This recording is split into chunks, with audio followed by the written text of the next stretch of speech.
华视在地新闻继续来看，台南有一个21岁查囡仔，昨啉酒过来赛车，赛到安平的时阵，刚弄到一个出外去做运动的太太，弄一个真正力，家属伫咧昨暝放弃着抢救咯。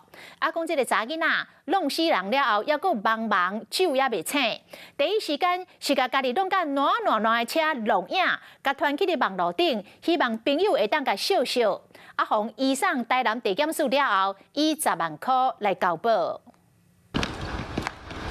伫安全帽啊，两支手红扣起来，贵小姐互移送时头淡淡无话无句，因为家己啉酒赛车行为，甲孙太太弄死。伊佫叫网友掠着，伊伫咧出车祸时，佫当场拍影片，爱人甲伊呼呼笑笑咧。车祸。影片内底，警察当伫咧处理车祸，贵小姐徛伫咧边啊，翕家己车桥弄到密密麻麻画面。没关系啊。废车挂到车内，拢甲翕过一遍，传去咧社群平台，敢若佫伫咧啉酒醉，态度看起来是真甲人看无。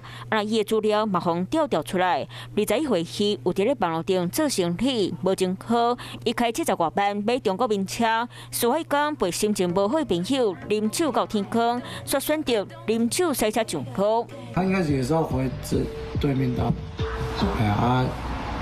刚好就撞到孙姓妇女。车祸现场扫到丰台尾面店啊，休困1天后会有应业，业者嘛骂啉酒赛车行为禁行。喝酒这个宣导的根本就罚则太轻了啦，法令就算你再怎么加重都没有用。实在的没有一个严惩实在是很撞不完。人的生命不是生命啊！酒后驾驶动力交通工具，因而致人于死罪嫌，犯嫌重大。